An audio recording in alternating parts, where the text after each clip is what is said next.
the single biggest expense for most people is paying for some type of housing. And so that's why this is a really important unit in this financial literacy journey. Because if you make some bad decisions on housing, you overspend, you might end up in a pretty bad situation. So this first lesson talks about the classic renting versus buying. One isn't always the right answer. It depends on what the circumstances are. And hopefully the videos and articles in this lesson help students understand some of those trade-offs, be able to ask and get educated questions and get the right information they need. And of course, we have practice on it as well.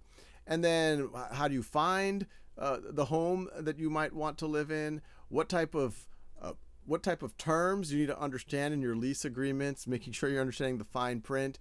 If you are taking a loan to buy a house, making sure you're understanding mortgages.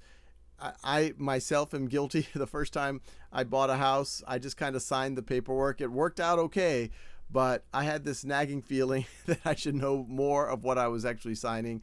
Hopefully, this at least gives students a primer, helps them understand. And as I always say, it's not just about them. It's their ability also to hopefully help other family members, maybe even their parents. So the more that you can engage on this unit, do the exercises, read the articles, watch the videos, and even bring a little bit of your own story, of your own life decisions, mistakes, things that went well to your students' lives. I think it's just those stories are going to really make it stick with them and really make them pay attention to this very important unit.